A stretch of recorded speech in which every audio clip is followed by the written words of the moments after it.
दुनिया जंगलों में भटक रही थी, तब भारत में मंत्र गूंज रहे थे।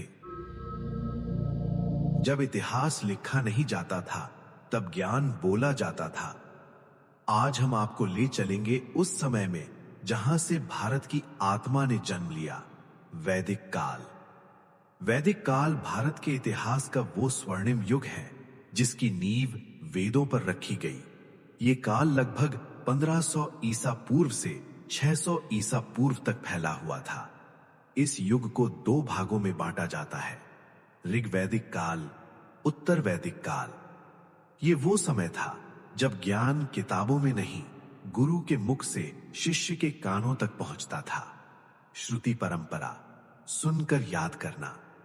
वैदिक सभ्यता की आत्मा थे 4 वेद। ऋग्वेद देवताओं की स्तुति, यजुर्वेद यज्ञ और कर्मकांड, सामवेद संगीत और मंत्रों की धुन, अथर्ववेद जीवन, रोग, समाज और विश्वास।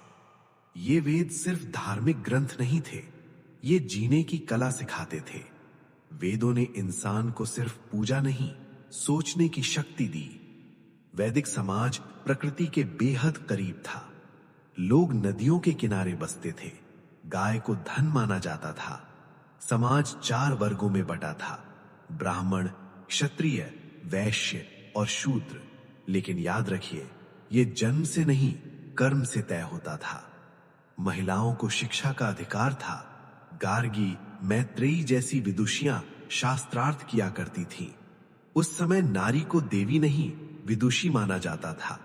राजा को ईश्वर नहीं, जनता का रक्षक माना जाता था। सभा और समिति जैसी संस्थाएं लोकतंत्र की शुरुआती झलक थीं। युद्ध भी होते थे, लेकिन धर्म के नियमों के साथ, जहां निर्दोषों को नुकसान नहीं पहुंचाया जाता। वैदिक काल ने हमें दिया योग, आयुर्वेद, ध्यान, कर्म का सिद्धांत, वसुदैव कुटुंबकम। ये काल हमें सिखाता है कि ज्ञान शक्ति से बड़ा होता है।